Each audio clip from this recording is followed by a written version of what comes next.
Seguinte, a motivação do curso eu já falei, né? A gente vai direto ao ponto. Uma das motivações do curso, da forma prática, é o seguinte. Como vocês podem ver aqui nesse slide, esse é o esquema geral de formato de arquivos de uma dinâmica molecular.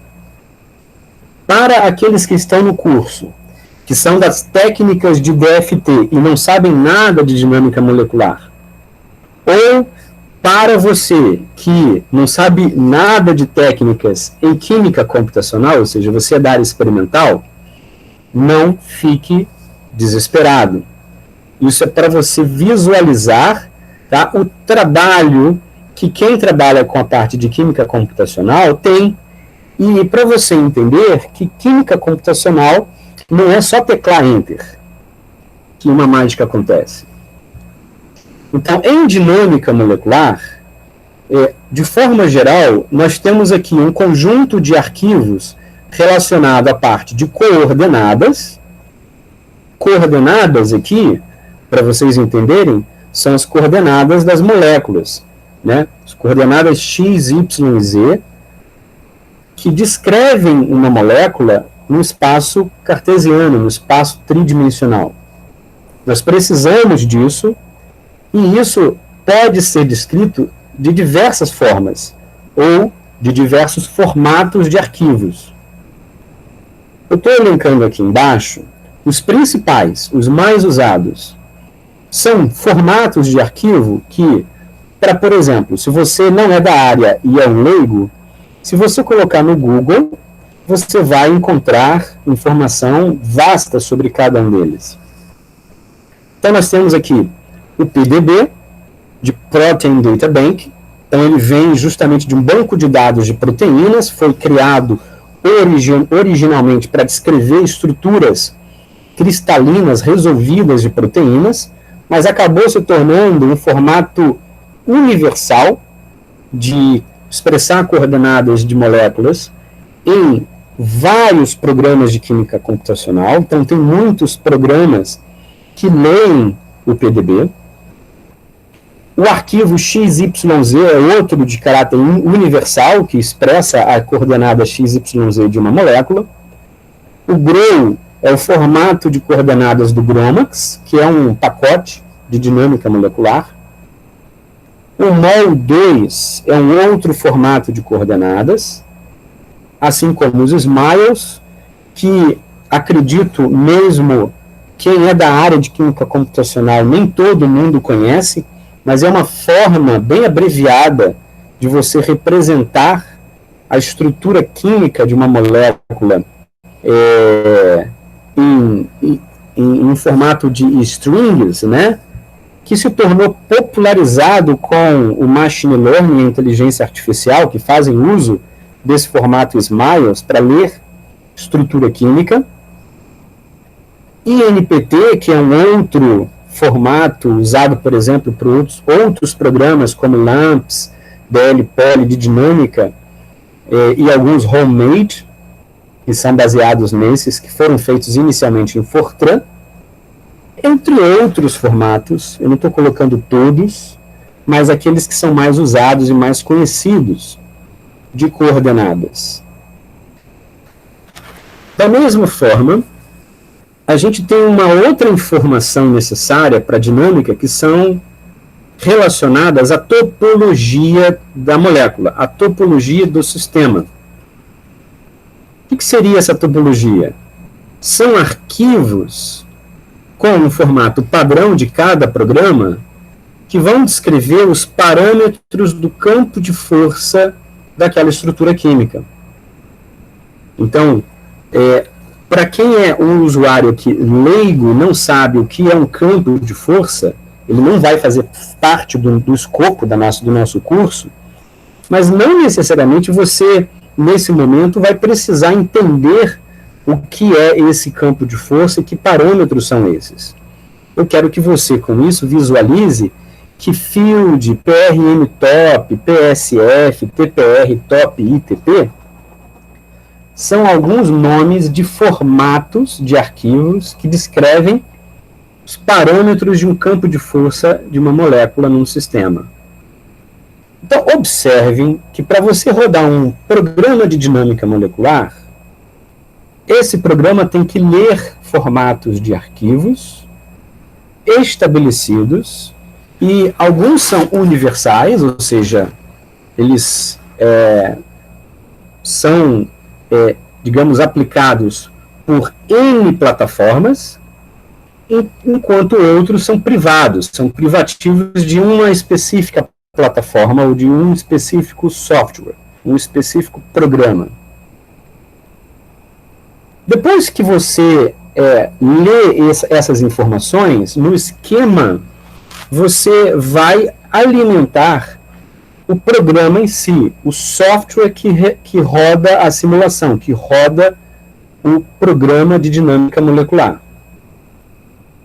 E aí você vai ter lá vários programas: GROMACS, LAMMPS, AMBER, CHARME, Dynamo, NUMED, DLPoly, ACMD. Eu estou listando aqui alguns programas que estão disponíveis para vocês baixarem e instalarem em seus computadores e que vão fazer uso desses arquivos que eu disse sobre coordenadas e topologias.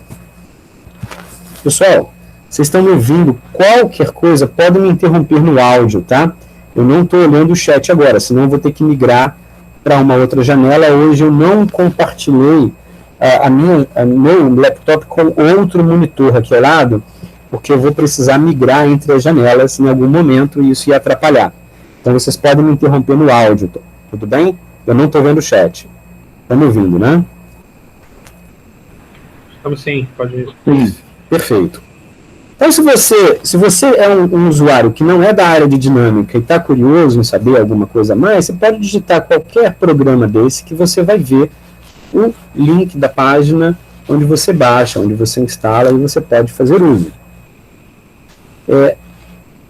Esses programas, eles vão gerar outputs. Eles vão gerar também formatos de arquivos que são os mais diversos.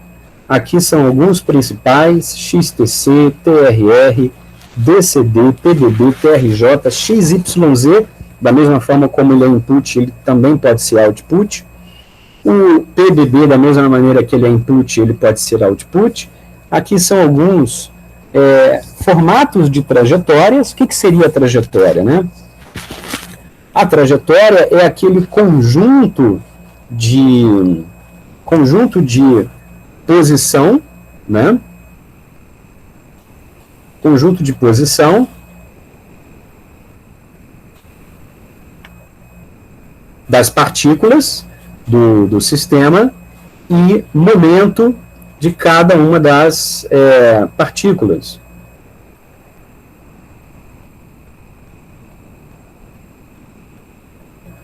Então você tem um conjunto de coordenadas de posição, de velocidade, de momento, de cada uma das partículas, e também teríamos como resultado dessa trajetória as energias e outras propriedades termodinâmicas, que são escritas em diversos formatos. Alguns não estão aqui elencados, mas é particular de cada um desses softwares e programas. Se você parar para pensar, essa informação toda aqui, olha, que eu mostrei para vocês, até a trajetória, embora muitas vezes é bastante trabalhosa, ela em si não é o trabalho como um todo. O grande trabalho, ele começa depois, com as análises, que você tem que gerar informação, conhecimento a respeito dessa quantidade de informações, de coordenadas, momento, energia, e dela gerar resultados práticos. E para isso, nós temos o que eu posso chamar aqui de built-in análises, ou seja, análises que são feitas por ferramentas embarcadas em cada um desses pacotes, desses programas, Então, cada um deles tem uma suíte de ferramentas já pronta, seriam essas building analyses, tá? Então, seria um programa que já está pronto, fechado, você não tem acesso, você vai ter que rodar sobre os resultados gerados. E esses resultados, eles são expressos em arquivos do tipo XVG, que é do XMGrace, ou DAT, do Origin, ou um Gnuplot, que é um outro programa gráfico, ou um Alt, que é um programa também, que seria um formato de arquivo de texto, que você vai ter que analisar, isso na dinâmica molecular, em que você tem para usar. E aí tem duas questões importantes. Uma é, muitas vezes, o usuário, ele fica preso e limitado por ser ferramentas prontas, e aí, muitas vezes, engessadas, você não tem como extrair informação que seja diferente daquela ferramenta pronta. E aí, para isso, você vai ter que partir para quê? Você pode partir para programas já prontos, feitos em outras linguagens. E aí a gente tem programas prontos em que, hoje em dia, primordialmente Python, né? Que vocês vão entender mais à frente por que são, em geral, ferramentas em Python. Ou, às vezes, uma outra linguagem de programação que você também é limitado por não saber a linguagem de programação específica, né? Ou, muitas vezes, esse software que você usou aqui de dinâmica, ele não tem a ferramenta para tal propriedade que você quer calcular. E aí você tem que programar. Você tem que programar aquela análise que você quer tanto fazer. Da mesma maneira, os programas em química quântica possuem um esquema um pouco diferente da dinâmica, vocês vão perceber, mas existe também um esquema de formatos de arquivos que segue um fluxo para os programas de quântica, que fazem cálculos de primeiros princípios. Então, nós temos lá, como input, as coordenadas, em geral, x, y, z, matriz Z ou coordenadas internas, entre outras. Eu estou aqui expressando as principais. Muitas vezes, algum determinado programa de quântica, ele simplesmente muda o formato de matriz Z ou muda o formato de XYZ para se adequar ao formato que ele lê, que ele vai ler o input, mas basicamente ali tem coordenada, né, no espaço tridimensional de cada átomo daquela molécula. E você tem métodos, parâmetros e coordenadas, tudo em um único arquivo. Em geral, os programas de quântica, diferente dos de dinâmica, que possuem muitas vezes 2 ou mais arquivos para leitura, como input, os de quântica, eles fazem uso de um único arquivo. Então, você tem informação em um único arquivo para leitura. Então, eles vão trazer não só a coordenada, mas vão trazer outras informações necessárias para você rodar o seu job. Se o cálculo é em fase gás, os softwares vão desde Gaussian, Orca, GAINS, que são os mais usados, a QChem, Pi4, Dalton, entre outros, de quântica para fase gás. Se é em fase sólida, os mais usados VASP, Quantum Expresso, CP2K, Abinit. Logicamente, pessoal, existem muitos outros programas, e eu não estou colocando todos, eu estou colocando os mais usados, os principais. Esqueci de dizer também que tanto na dinâmica quanto na quântica, alguns softwares são gratuitos, mas nem todos são abertos, ou seja, de código aberto, que você pode mexer no código, e outros pacotes, outros programas são fechados, são pagos. Então você não só não tem acesso ao código, como você tem que pagar uma licença para usar. Um exemplo para vocês saberem, em especial quem é leigo, na dinâmica, GROMACS, LAMPS são gratuitos, e de código aberto. Ember é pago, Charm é pago, Dynamo é público e de código aberto, Numed é público, mas não é de código aberto, DLPoly é público e de código aberto, e o ACMD também. Na quântica, VASP, na parte de sólidos, o VASP é pago, de licença paga, não é de código aberto. Quantum Expresso, ele é aberto, ele é gratuito, mas ele não é de código aberto. CP2K é gratuito, para você pode usar, você pode contribuir com o código, tem que fazer uma solicitação. A BNIT, mesma coisa. Em fase gás, o Gaussian é pago, Orca e Games são de acesso aberto. No entanto, o Games e o Orca vão pedir, vão dar, né, a permissão se você pedir de usar o código ou desenvolver. QChem, ele é pago, Psy4 é aberto e também de código aberto, e é um dos poucos programas aqui feito todo em Python, o Psy4. E o Dalton também é pago, assim como o Gaussian.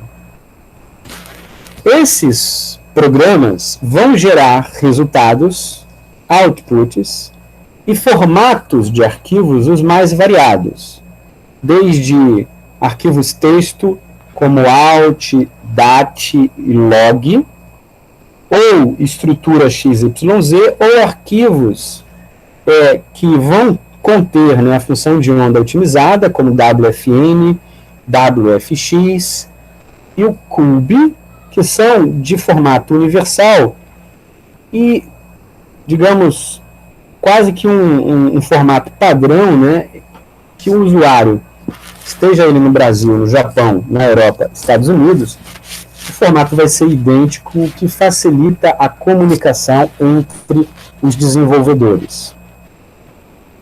É desse conjunto de formatos que o usuário vai ter que analisar os seus resultados, ou seja, o pós-processamento dessa quantidade de informação.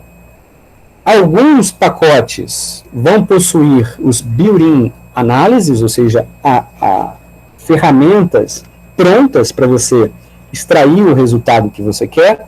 Aqui no caso da quântica, uma densidade de estados, uma distribuição de carga,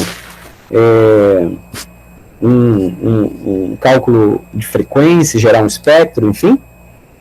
Ou não, ou você vai ter que gerar, né, os seus gráficos em XVG, GNUplot, DAT, Alt, arquivos texto, com ferramentas que você vai ter que gerar por sua própria conta.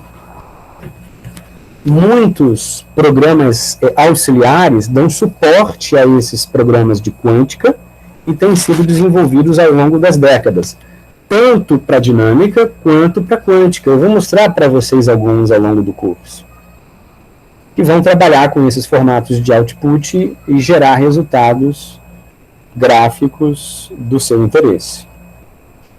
Então, nós temos aqui dois portfólios nas técnicas de dinâmica e de quântica, que são esquemas principais, tá, necessários para quem trabalha com química computacional. Portanto, vocês observem que nós temos um parque de diversão, um playground bem extenso, muitos formatos de informação em cada um desses formatos, e a gente precisa extrair, muitas vezes, informação deles com ferramentas prontas que às vezes não entendemos, ou precisamos construir a nossa própria ferramenta.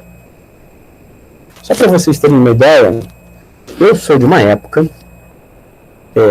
me entregando um pouco minha idade, né, o quanto eu já estou velho, mas eu sou de uma época em que eu comecei a fazer pesquisa na área e não tinha as built-in análises, não tinha os softwares capazes de já extrair o resultado da saída das simulações que eu produzia. Então, eu tive, lógico, a felicidade, em termos de formação, de ter tido formação num grupo que desenvolvia o código, o próprio código que nós usávamos de simulação por dinâmica molecular. Então, a gente construiu o nosso código, a gente usou, a gente teve que construir as ferramentas para analisar os nossos resultados, mas numa época que não tinha praticamente nada de ferramentas para analisar resultados, e aí nós tínhamos que fazer as nossas próprias ferramentas. Quem é da área de química computacional vai visualizar o que eu estou falando. O OpenBabel, que converte formatos de arquivos, tipo XYZ em matriz E em PDB, PDB em matriz E e assim por diante. Ou seja, o OpenBabel, que eu vou falar dele mais em detalhes na frente, é um programa que faz uma intercomunicação entre programas de quântica e dinâmica molecular. É de hoje código aberto, é de livre acesso, mas que na época que eu fiz o doutorado não existia OpenBabel, então muitos formatos, interconversão de formatos, eram programas que nós tínhamos que fazer por nossa própria conta, ou então quebrar muito a cabeça, escrever para o desenvolvedor e perguntar para saber como que a gente ia trabalhar. Então, só para vocês visualizarem o desafio que a gente tinha pela frente, né?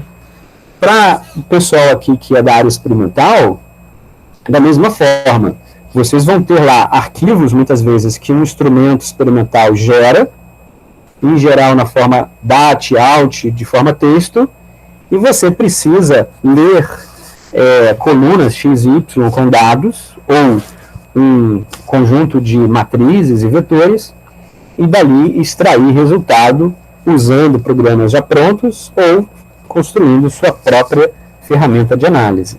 Então, aqui está um pouco da motivação de vocês entenderem um pouco de programação aplicada em química computacional. E mais, não para aí. Indo um pouco além, a gente tem um futuro, e que futuro é esse? Né? O futuro que já é praticamente presente, embora aqui esteja como futuro, mas a gente vai discorrer a respeito disso, o futuro de você ter estratégias guiadas, tá, para acelerar o design de materiais. Do que eu estou falando? Eu estou falando o seguinte, que técnicas de dinâmica molecular e de química quântica, hoje, elas estão consolidadas, e hoje a possibilidade do uso dessas ferramentas no Big Data é nós sermos capazes de ler, por exemplo, uma biblioteca de 10 a 6 compostos de estruturas químicas disponíveis em bancos de dados, filtrar isso através de um machine learning ou de um programa, né, de inteligência artificial capaz de fazer um filtro de propriedades de interesse, gerando assim input para simulações de química quântica, em que a gente vai chegar aqui a 10 a 4 compostos. Então a gente sai de uma escala de 10 a 6, 10 a 7, para 10 a 3, 10 a 4 para simulação. Isso já é possível, né, com scripts de automatizar o processo, né, o workflow da simulação molecular, até então gerar os melhores candidatos, tá? Que aí chega numa escala de 10 a 3, que vamos, através desses softwares, dessas análises, selecionar 100 que vão para uma síntese de fato, e para testes de validação em bancada, para então chegarmos ali numa escala de poucas dezenas, né, ou de unidades de materiais que a gente selecionou através de um design inverso, ou seja, partindo de um banco de dados de estruturas e chegando aqui aos melhores candidatos. Isso já tem sido feito, só que isso é um futuro próximo que vai se tornar uma necessidade cada vez maior, né? Não só pelo custo que a gente tem para desenvolver testes em laboratório, né, chegar a esse resultado em laboratório, que seria impossível testar 10 a 6, né, como também pelas limitações, muitas vezes limitações financeiras e de acesso a essas técnicas por países mais pobres, né? Então, essa é uma possibilidade real que a gente está hoje.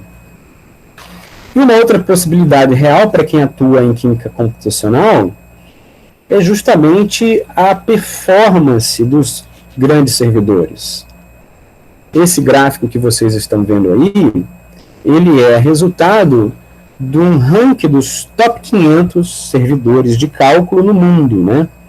Onde em verde é a soma de todos, do grid de top 500, e o triângulo em vermelho é o número 1, a capacidade, a performance do número 1, e em quadradinho azul a do último do top 500, a posição 500.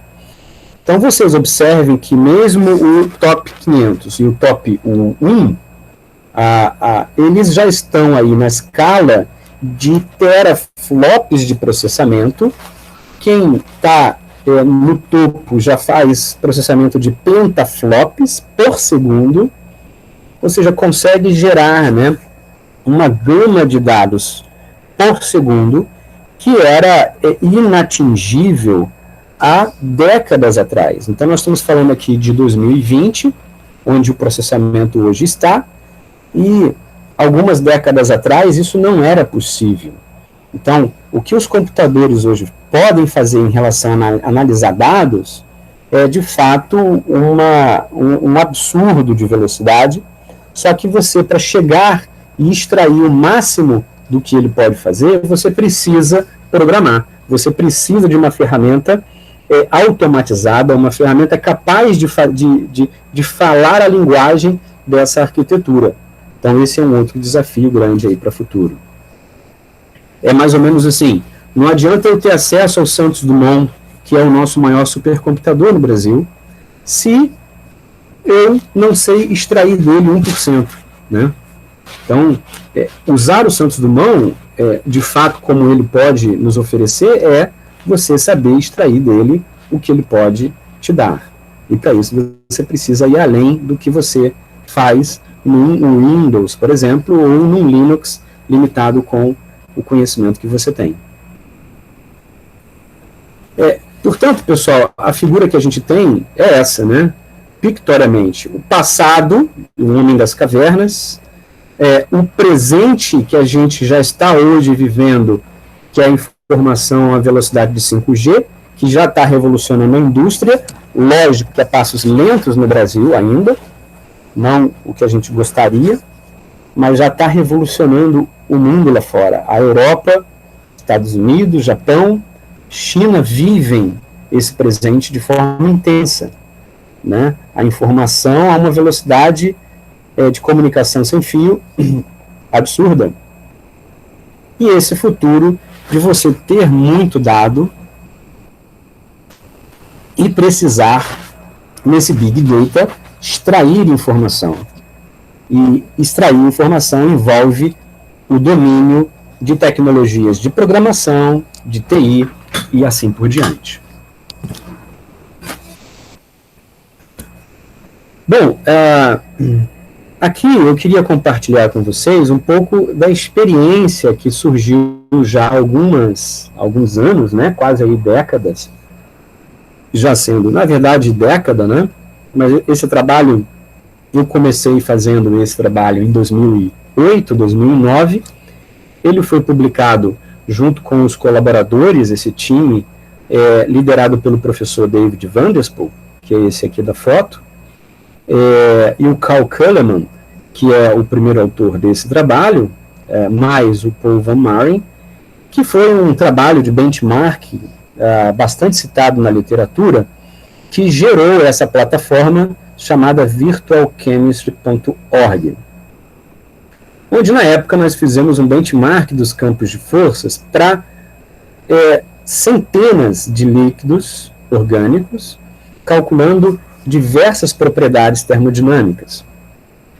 Esse trabalho, na época, ele não seria possível se não fosse um trabalho de programação por trás intenso, de gerar programas para automatizar, né, o workflow das simulações e análise de dados. É impossível fazer um tipo de trabalho desse batelada, né, na mão.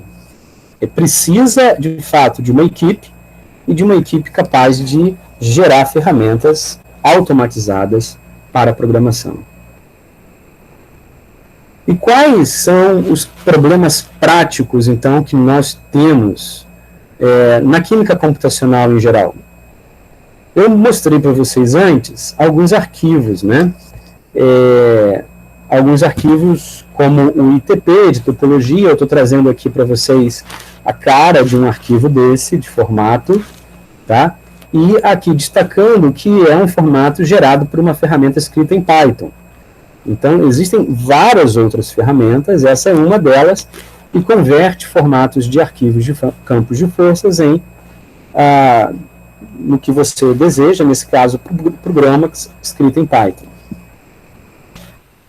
Esse aqui é outro formato de arquivo que eu mostrei para vocês antes, de coordenadas em PDB, no caso do Gromax, que é gerado pelo OpenBabel, tá vendo? Então, o OpenBabel, ele é um programa, um software feito também em Python, que interconverte, né, formatos de arquivos de quântica e dinâmica molecular. O Orca também vai ter lá a sua estrutura padrão de arquivo de input. Estou trazendo o Orca como exemplo aqui, mas vocês vão ver que a maioria dos programas de quântica que faz cálculos em fase gás vão ter essa estrutura, esse formato de arquivos bem padrão, com as keywords do tipo de cálculo e nível de teoria que você faz, mais a estrutura do sistema em XYZ e alguns outros parâmetros para calcular. Esse aqui é um outro tipo de formato, agora de saída do Orca, né? Então, você fez o cálculo, gerou agora um out, assim como lá no Gaussian, você gerou um out, né, ou um log, e aí lá tem um monte de informação, e você tem que agora extrair resultado, informação desses arquivos de saída. Muitas vezes, dependendo do cálculo, esses arquivos são imensos, são grandes, né? E se você automatizou o teu processo de cálculo e gerou diversos arquivos desse tipo, você agora vai ter que analisar, e aí a pergunta é, eu vou analisar um por um, na mão? Como que eu vou fazer? Como que eu vou proceder? Que informação que eu quero? Então, são geradas aí várias perguntas que a gente também pode criar aqui para quem trabalha na área experimental. Você tem lá um formato de arquivo de um programa de análise, espectroscopia ou de caracterização de material, e esse arquivo é um arquivo texto com um monte de dados que você precisa extrair dele conhecimento, extrair dele uma análise, uma informação, um resultado, né? Construir um gráfico, construir um resultado que é possível analisar e publicar num artigo científico, e aí você tem que quebrar a cabeça para tal função. Então, esses são alguns dos problemas que nos deparamos. Mas para chegar lá, para entender todo esse processo, nós precisamos começar do básico, e começar do básico do Linux, e no caso aqui do Bash, que a gente vai falar primeiro. E por que a gente vai começar por esse ponto, por essa questão? Porque são informações que muitos alunos, quando começam a trabalhar com química computacional, como eu disse, nem sempre o trabalho é só no seu laptop. Vai ter algum momento que você vai ter que acessar um servidor de cálculo, que esses cálculos são realizados, um servidor, às vezes, local do próprio grupo, ou um grande servidor que poderia estar ali entre os top 500, como o Santos Dumont hoje está entre os top 500 do mundo, ou pode ser um servidor de médio porte, como a gente tem na UF, o da computação. E aí você tem que entender um pouco do sistema, entender como que funciona o Linux, o sistema Linux. Não necessariamente desenvolver suas tarefas precisa dessa informação. Você pode, às vezes, passar anos, como muitos de vocês falaram aqui, gerando resultados e publicando coisas fantásticas, entendeu? Sem precisar dessa informação. Só que saber isso é como abrir os seus olhos, abrir a sua mente para algo que você jamais pensou que conhecer e entender isso torna a sua vida bem mais fácil do que você tem. Então, a primeira coisa que eu gostaria que vocês fizessem é justamente ir lá no terminal. Todos estão comigo aqui? Sim. Daqui para frente vai ser no terminal. Por favor. Com licença, professor. Eu não sei, não consigo chegar nessa página. Você pode me ajudar? Onde é o terminal? Sim. Perfeito. O Caio que perguntou? Sim.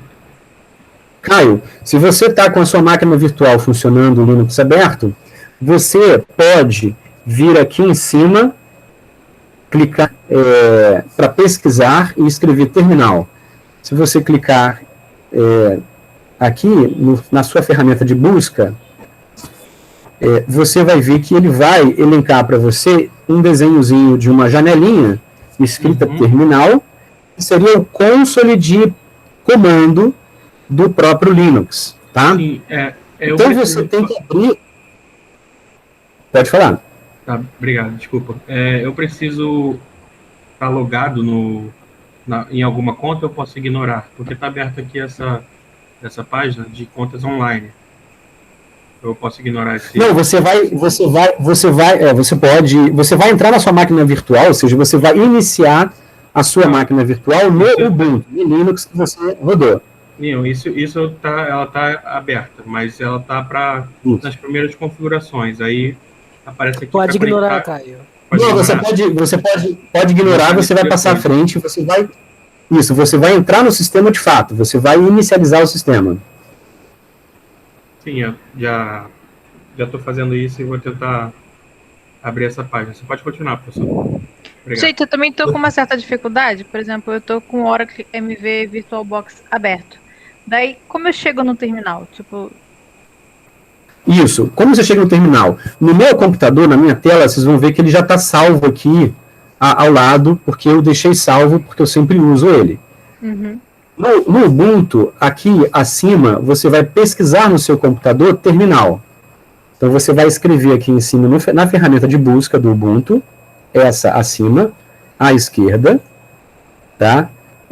Terminal, e aí você vai ver que ele vai encontrar uma janelinha chamada terminal, e você vai clicar para ele abrir um terminal novo para você na tela. Essa instrução é para quem seguiu lá os passos e instalou o Ubuntu, né? Para quem não tem o Ubuntu, está usando de repente um outro Linux que tem instalado no seu computador, também você vai ter uma ferramenta de busca por terminal que você vai encontrar, e eu sugiro que você faça assim, você deixa ele salvo aqui ao lado, tá? Porque toda vez é só clicar aqui, ó, ao lado, que ele vai abrir um novo terminal, ok?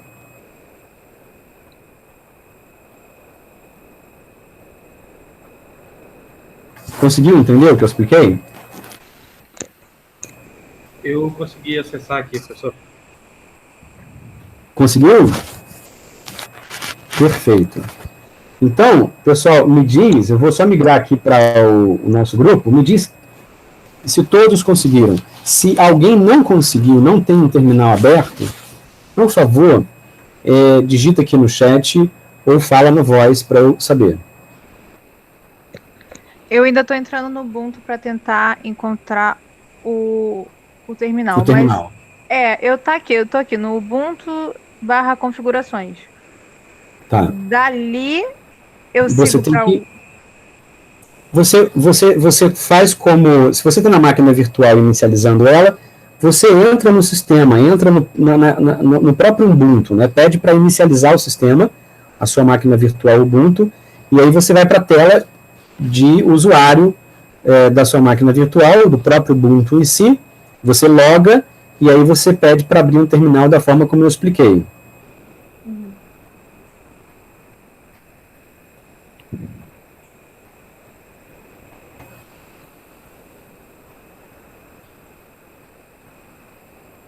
Fiquem tranquilos, viu, pessoal? Como eu disse a vocês, a ideia do curso é um grande desafio. A gente tem uma turma heterogênea, desde quem não tem nada, não sabe de fato zero, até quem já sabe alguma coisa. Então, é importante que a turma entenda essa heterogeneidade, porque a minha proposta como professor aqui é ensinar para o leigo, para quem não tem conhecimento. Aquele que já tem um certo conhecimento, fica à vontade, de repente, como o Douglas fez, ajudar o colega, de repente até ajudar após a aula também, fiquem à vontade de nós termos essa integração, essa empatia, essa forma coletiva de trabalharmos é essencial para o sucesso desse curso.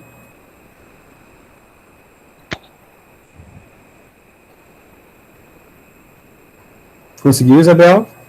A tela que eu desejo é Ubuntu executando? Na máquina virtual, sim. Você vai entrar exatamente no próprio Ubuntu. Você tem que entrar e logar no seu sistema operacional. Você tem que fazer ele rodar. Tá.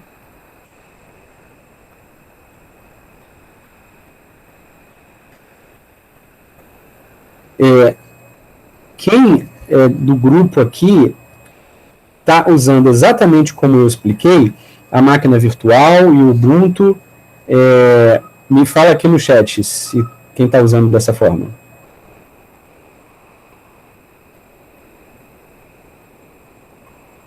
Legal, Carol. Carol, aí deu certo? Você conseguiu entrar? Matheus também, Oliveira. Diga quem é o que está falando. Sou eu, Marcos. Diga, Marcos. Eu acho que uma grande sacada, como a maioria aqui dos alunos usam Windows, né, pela nossa pesquisa, e estão usando o Ubuntu como máquina virtual, seria dentro do um primeiro exercício, né, para que eles fiquem mais ambientados, dentro do terminal do Ubuntu, eles conseguirem acessar o desktop deles, do Windows. Porque muitas vezes, quando você inicia o seu Ubuntu, ele não está diretamente na sua área de trabalho. Entendeu o que eu quis dizer? Entendi. Mas eu acho que a primeira dificuldade, Marcos, é você, de fato, aqui no caso, inicializar o Ubuntu. Eu estou vendo aqui que alguns já conseguiram, a Carol, o Caio agora conseguiu, a Karine também, já está no terminal e está funcionando. Então, é importante que o primeiro passo seja esse, você saber inicializar a máquina virtual, para quem está usando ela, e abrir um terminal como eu abri aqui. Isabel, conseguiu agora ou não? Sim, tá abrindo, já tem. Conseguiu? Aham. Legal. Bem, estando no terminal, vamos aprender algumas coisas básicas, importantes sobre o Linux, tá? Vocês estão vendo o meu terminal agora, não estão? Sim. Ok. Sim. Vamos do básico para vocês entenderem o que eu vou fazer, porque o que eu vou fazer aqui agora, como eu disse, esse curso, a prática, muitas vezes, é melhor do que a teoria. Eu poderia explicar a teoria de vários comandos, vocês vão ver que isso tem nos livros, mas, como eu disse, a minha ideia aqui é passar o que eu sei, o que eu conheço, e muitas vezes o que eu sei e que eu conheço, eu aprendi por minha conta. Não foi um livro que ensinou, foi a experiência, foi a vivência do dia a dia. Outras coisas, certamente vocês já sabem. Alguns aqui, o que eu vou falar aqui é básico, mas para outros não é. Nunca viram, né? Como o Caio, como o Matheus ali, como algum outro, nunca fez isso, nunca viu isso. Então, assim, a primeira coisa que eu queria que vocês aprendessem é o comando pwd. Tá? O pwd, ele vai te retornar qual o diretório, qual o caminho que você está no seu computador logado, no seu terminal. Isso parece ser muito básico, mas para quem acessa um servidor externo, é importantíssimo você dar o pwd e conhecer o pwd, que significa print work directory, né? Vai imprimir o diretório de trabalho, porque num servidor externo, às vezes, o usuário é montado numa pasta chamada Scratch. Ela é montada quando você loga. Então você não está no seu home, você está num Scratch. Ou muitas vezes você tem que migrar para o seu Scratch, onde você vai submeter os jobs. Então não necessariamente vai ser igual no seu laptop. Então eu estou aqui no /home Luciano. Certamente o resultado seu aí vai ser diferente, pode ser diferente do meu, porque você está usando a máquina virtual, tá? Então o PWD ele tem esse significado. Todos entenderam até aqui? Ok. O echo é um outro comando Linux. O echo é um outro comando Linux importante, porque como ele próprio diz, ele ecoa o resultado de um comando, tá? Então, se a gente digitar, por exemplo, echo, entre aspas, oi, ele vai retornar na tela o que eu escrevi. Aí você vai falar, mas se eu digitasse echo, oi, sem aspas, vai dar a mesma coisa? Vai dar o mesmo resultado. Ou seja, o echo ele vai ecoar, ele vai jogar na tela, né, no padrão de saída do sistema, o que você deu para ele como atributo. Certo? Por que eu coloquei aspas acima? Porque tudo que você for atribuir no Linux, e aí eu já vou adiantar, no Bash, no Python, em qualquer ambiente dentro do Linux, você passe a informação em aspas.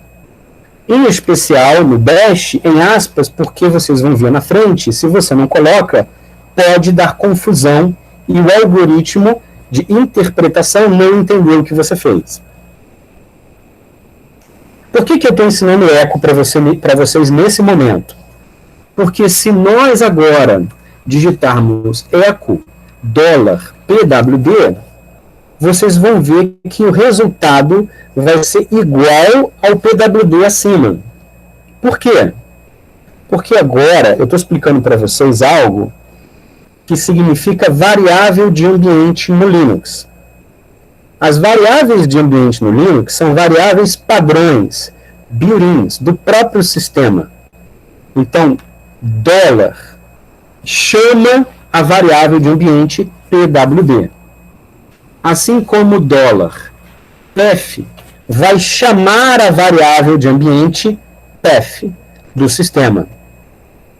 E o que é a variável de ambiente path? A variável de ambiente path ela é essencial para tudo que você for fazer no Linux. Porque é onde estão os executáveis do teu sistema. Provavelmente, acredito eu, que na máquina virtual o seu path deve ter poucas configurações, porque você está começando agora. Não é igual o meu path, que tem vários caminhos declarados. Eu queria ter um feedback de como está o path de cada um. O que aparece quando você dá esse comando? Tá bem curtinho o meu. Aparece local, user, local bin. Aí fica repetido. Perfeito. Perfeito. Esses aí que aparecem curtinhos, né? User, bin, local, são os caminhos padrões do sistema Linux. Ou seja, eles são default, eles são padrões. São esses aqui que estão aqui no meu path. Ó. Eu vou sublinhar aqui, tá vendo? Esses são os padrões do Linux. Todo Linux é montado, construído em cima desses caminhos padrões. São os locais, os diretórios, onde ficam armazenados os arquivos executáveis, as funções, os built-ins, né? As funções do próprio sistema, elas ficam nesses locais. São os executáveis do sistema. Em geral, quem tem acesso é o administrador ou o usuário quando o administrador dá a ele essa permissão de uso. Tá? Estão entendendo o que eu estou explicando, né? Bem, Sim. vou migrando aqui, voltando lá para o slide. Está aparecendo o slide para vocês? Tá. Sim. Perfeito. A gente tem 5 minutos ainda para as 4, então a gente tem um tempinho, a gente não terminou, eu peço só paciência para a gente fechar aqui o raciocínio. Observe, então, que os arquivos de sistema do Linux, eles ficam neste caminho rc.local ou /etc profile. Vocês vão observar que vocês possuem esses arquivos no sistema de vocês. Os arquivos de configuração das variáveis de ambiente de cada usuário vão ficar no .bash rc ou .bash profile. Nós vamos voltar a esses arquivos na próxima aula. As variáveis de ambiente mais importantes são path, que eu mostrei para vocês, que é onde ficam os executáveis, ld library path, que é a variável de ambiente das bibliotecas, ou seja, as libraries, e ld include path, que é a variável de ambiente que aponta para os headers, que são essenciais para a maioria dos programas em Linux. Todos os programas que rodam em Linux usam as chamadas headers de das bibliotecas que estão instaladas no include. E para você extrair informação dos comandos, os principais são man, help, what is e o appropriate. Tá? Como que eles funcionam? Da seguinte maneira. Vocês, por exemplo, o comando mkdir, ele é um comando para você criar diretórios do teu sistema no terminal. Então, essa tela aqui é fruto do manual em cima do mkdir. Como é que a gente faz isso no terminal? Clear apaga a tela. Então, clear apaga aquilo que você escreveu, limpa a tela. Vocês estão vendo meu terminal agora, não estão? Sim. Então, você está num servidor, você está acessando um servidor. Você quer usar um programa, um comando, que é um built-in do próprio Linux. Você não sabe como faz? Dá um man de manual e o nome do programa. Se você dá um man mkdir, ele vai imprimir na tela o que aquele comando mkdir faz. Então, existem vários comandos básicos de Linux que são acessados pelo man de manual, que imprime na tela o que o comando faz e as flags de cada um destes comandos. Para quem nunca teve informação, nada disso, nunca usou, não se assuste. Fique calmo. Eu só estou passando para você as primeiras informações básicas. Quer sair daqui? Dê um Q, digita Q no terminal que ele sai, ou um Ctrl Z que ele vai sair. Tá? Então, por exemplo, o comando cd é um comando de migrar de diretório. Tá? O comando ls ele vai listar na tela todos os diretórios e arquivos que você tem. Então você pode digitar o ls, ele vai digitar o que tem lá no seu terminal. O man ls ele vai imprimir na tela uma descrição daquele comando, do ls na tela. Ctrl D ou Q de sair, ele vai sair. Então, essa é uma informação básica, tá, de comandos que a gente vai avançar nas próximas aulas, passo a passo. Como hoje foi nossa primeira aula, nosso primeiro encontro, nós gastamos bastante tempo no início, né, apresentando uns aos outros, a turma, falando das regras, para chegar na aula em si, e na parte prática. Então eu vou fazer o seguinte, como faltam 2 minutos para as 2, eu vou, para aproveitar o tempo, parar aqui nesse ponto, para a gente retomar na parte prática já na segunda-feira que vem. E aí na segunda-feira que vem a gente retoma direto na parte prática do curso, direto no terminal.